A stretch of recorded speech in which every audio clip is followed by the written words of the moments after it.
now we have heard keynotes from the four speakers.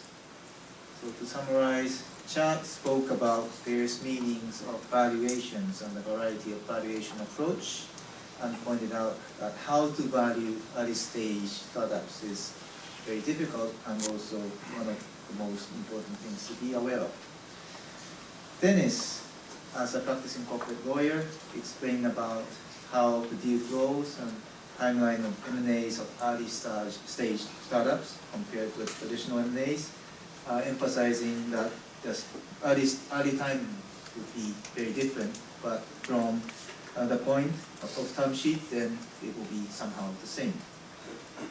Mitch, as a venture capitalist, gave us an example of early stage startup acquisition, Apple's acquisition of Swell last year. He also mentioned the three keys: competitive market, acquisition for hire, and also change of meaning of money or time, the demand of speed. And followed by Greg, from an IP perspective, he gave us examples of traditional and tech M&As and pointed out the importance of securing IPs. And also he gave us different views of thinking about the strategy from early stage startup companies' view and also traditional big companies' view. So I would like to pick up the following points as the possible features of M&As of early stage startups compared with public M&As. And these are, number one, time scale or speed of process. Number two, valuation. Number three, incentives and other specialty terms. And number four, IP issues. So given the above 4 points, I would like now to initiate a discussion amongst the speakers. So now start with discussion number one. It's a timeline and process. So Dennis, if I may begin with you, could you explain a bit more on the typical M&A timeline compared with early stage startup M&A, please? It's up to term sheet. It could be different, but from the time sheet, it may be the same. That's kind of sure. On my slide, it's fairly straightforward process. Buyer connects with the seller.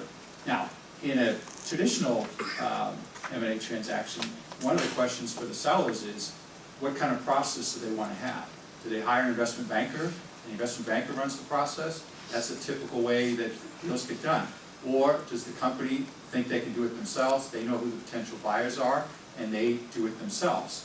Again, a lot of it's based on financials, so if they don't have audited financials, they get those in order, they get them updated, they get books and records in order, and all that sort of stuff. And that's fairly traditional. You sign a non-disclosure agreement, the banker runs the process, and people submit their bids, you narrow the bids down, and you may end up with several bidders, and then you pick one or two of them to negotiate with, and then you end up with one potential buyer. On the seller side, again, the seller generally relies on their advisors with the process and kind of goes through that. On the buyer side, again, they may know the potential target because they're a customer, they're a competitor, strategic partner, and they may have some sort of relationship, and they realize that they can't build it in-house, so they want to go out and buy it, and they know who the potential targets are, and they go out and do that.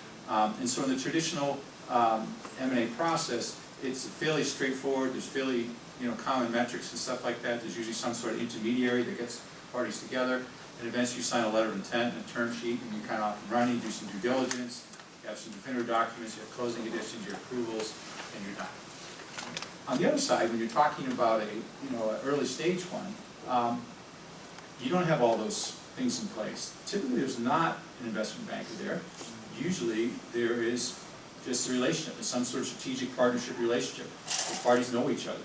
Either the buyer comes in and says, hey, we'd like to have a meeting, like to sit down and talk about strategic decisions, and they go ahead and make an offer. A lot of times the seller's either not expecting it, or maybe they are expecting it, because that was their strategy all along, was to focus on a couple key partners. They have those relationships.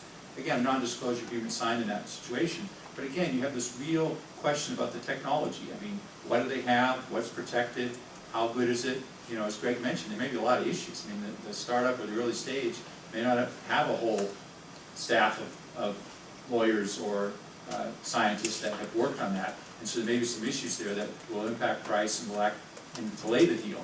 And a lot of times they don't have audited financial statements, as I said. So maybe they have to get those before the buyer, if it's a public company or even a private equity firm, can actually start the dance. So sometimes it really takes a long time in these early negotiations to actually get going, especially if there's no relationship previously. But if there is a relationship, then a lot of times it goes very quickly. And they get to a term sheet or a letter of intent pretty quickly. And then from there, as I said, the diligence follows, the definitive documents, the closing conditions, and ultimately the closing. So the timeline at some point gets to be fairly similar, but sometimes takes a long time. We did a deal last year where Google was the acquirer, and our client had no revenues, but they had some very cool search technology. They had about 20, 25 engineers, and Google paid about $1.5 million, $2 million per engineer for that technology. It filled in exactly what they felt they needed, and they didn't feel they could build it as quickly or efficiently as our guys had. And again, a lot of the price, we'll get to this later, is built on earnouts, opportunity to earn more money later, because if this technology works, it's $1 billion opportunity for Google. If it doesn't work as well, maybe they paid about what they should have paid for it. And so a lot of times you have cash up front, maybe you have stock of the public company as part of the consideration, but a lot of times you have an earnout. Now, in a more traditional M&A deal, the earnout is, again, tied to EBITDA, tied to some sort of financial metrics. In the early stage tech deals, it's tied to different things, and we'll talk more about that later. Thank you, Dennis. You mentioned about due diligence. As a lawyer, I'm very much interested in listening to how your diligence practice would be for early stage startups. Because I would assume, I understand that the time is of the essence for early stage startups companies, and your client would not be wanting for detailed, thick diligence reports as you may prepare for traditional types of M&As. Could you explore that please? Sure. I think you start out with the same sort of due diligence checklist. Now, with the early stage startup, most of the time they answer none or not after, well, they don't have anything, so it's a lot of blank pages. And the things they have, patents, IP, they don't want to share anyways. So the due diligence goes very quickly in theory, But you got to solve that problem, and neither party wants to share anything of significance. So a lot of times, the patent lawyers or, a need to know, there'll be a sort of a small cornered off cone of silence, if anyone remembers Get Smart or those early TV shows, where only a few people actually get to see the secret sauce, to see the key technology and stuff like that, so you can at least move to that next level. Now, by the time the deal closes, obviously the buyer needs to see everything, but it's sort of that dance of getting there to different points. There's not a lot of diligence that's publicly available, clearly. There's not a lot of diligence that can be really done on IP or technology until both parties are willing. And obviously the buyer wants to talk to the team. And a lot of times the seller doesn't want to tell anybody, just a couple key people, and only talk to the team after the deal's been signed and before it closes and stuff like that. So the diligence is a lot different. Doesn't take as long typically, but it's equally important to make sure the buyer knows what they're getting in that deal and gets a real good opportunity to talk to the team and to talk about technology and actually see what's there. Because the big fear that the seller has is that the buyer's not really interested in buying, they just want to see what they're working on, because maybe they can build it inside. And again, you can say, okay, you sign a non-disclosure agreement, but the big company against a little startup, who's going to win that? Who has the resources? Even if they sign a non-disclosure agreement. So again, it's a dance that goes back and forth. Sometimes the diligence is a lot. Some early startups have hundreds of patents. They've really been productive and they've done a lot of stuff and they've signed a lot of contracts and a lot of agreements. They have a lot of employees, a lot of officers, they're international, everything else. But most of the time, there's not a lot there to look at. But it doesn't mean it's not important to get your arms around it. Thanks, Dennis. Mitch-san, could you explore a bit more about the three keys that you mentioned? To me, it seems that the competitive market is leading those demands for technology, engineers, etc., and leading up to the M&A exits compared to IPO exits. So what do you think it is accelerating such competition in this valley, and also how long would you think it would continue, such competitive condition continues as a VC perspective? How long continue? Whether it will continue. I hope it's going to continue. I don't know how long it's going to continue. But I think underlying is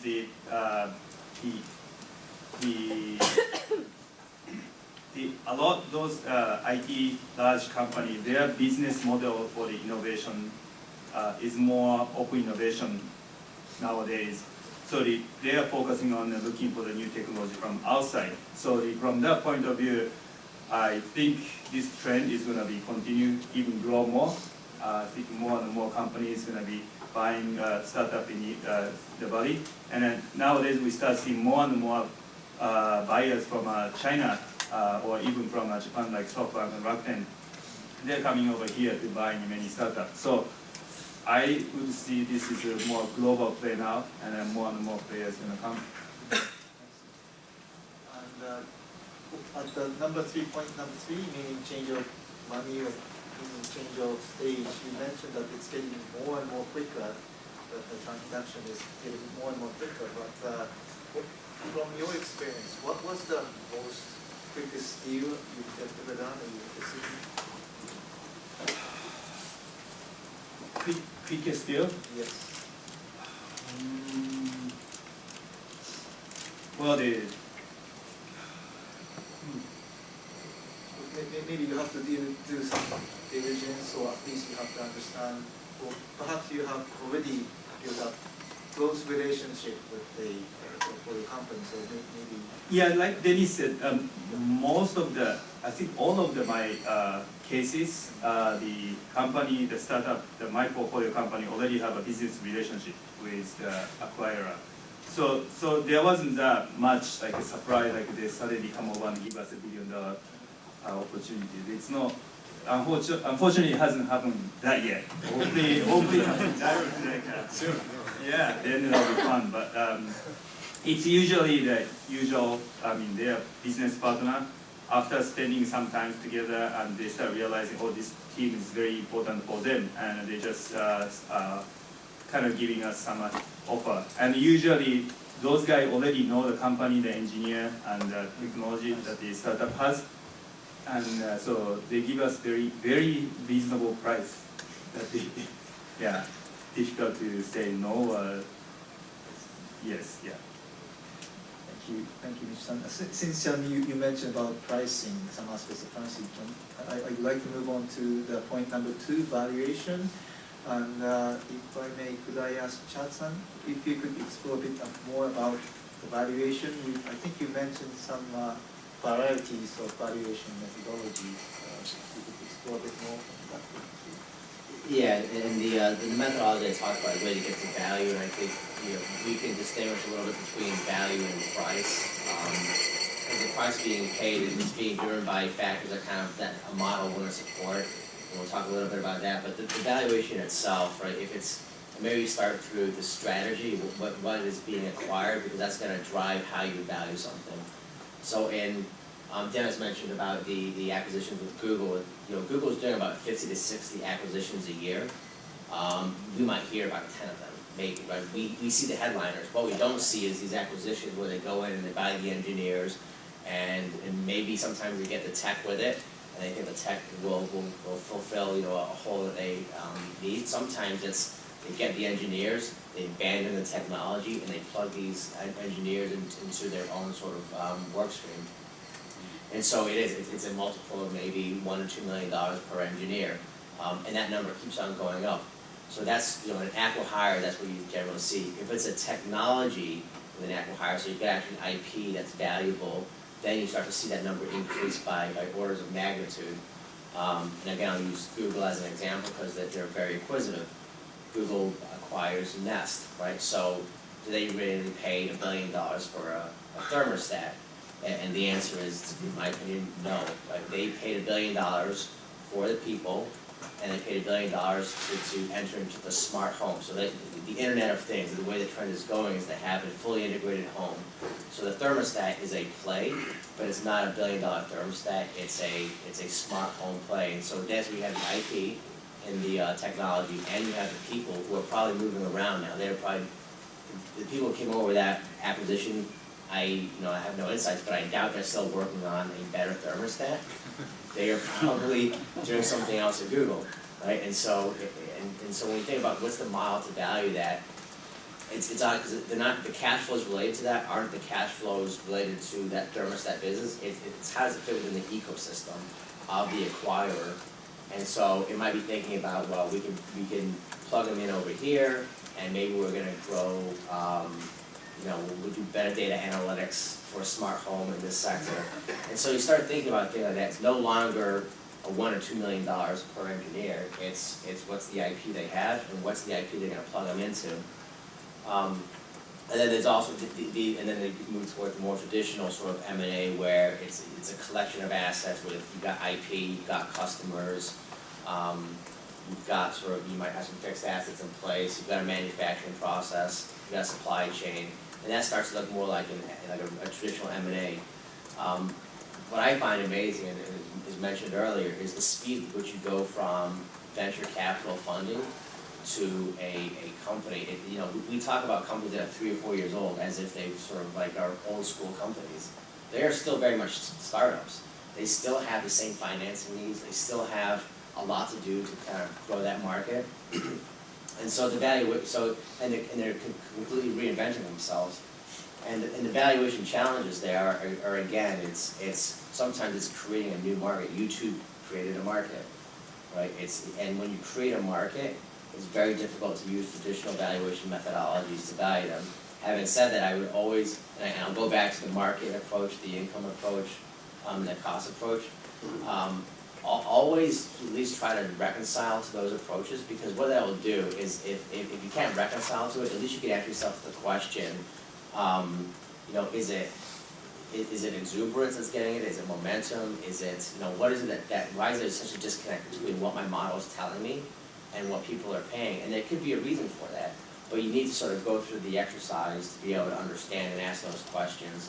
I certainly wouldn't say do an analysis, and if you come up with a value, and value is one thing, price is another, and sometimes you need to be able to get from value to price to play, and we see that all the time in the tech space.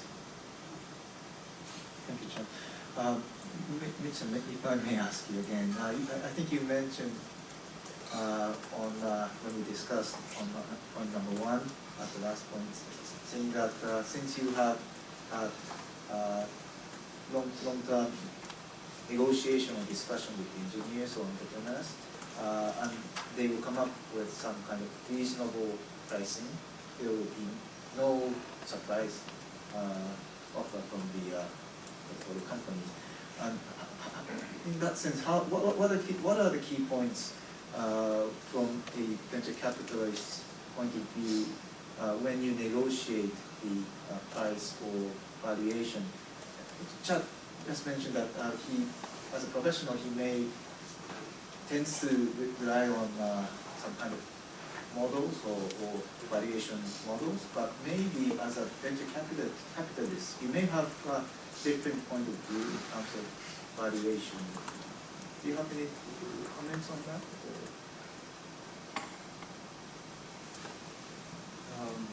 Well, it's obviously higher is better.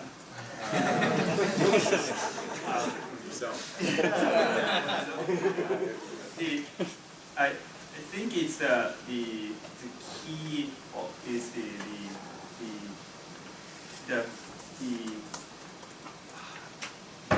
how much the investor or the board member has still excited about the company, which is actually quite key, because in many cases, if the company is exciting and growing, even there's some good offer come, I think we like to stick around and continue to build the company. If there's some sentiment of the investor that feels like a company is not growing as much as we hope, or some of the investors may feel like their fund is finishing, so they need to liquidate quickly too. So there's different dynamics that be also happening in a boardroom, which actually change the outcome as well.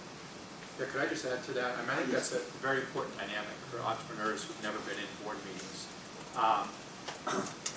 Sorry, I turned my mic on. Again, a lot of times you have 2 or 3 venture capitalists who are on the board. They control the board typically. The founders are usually, a couple may be on the board, but you know, the venture cap is looking to get a return, 3x, 5x, 10x, and sometimes if they don't get that return, they're not willing to sell.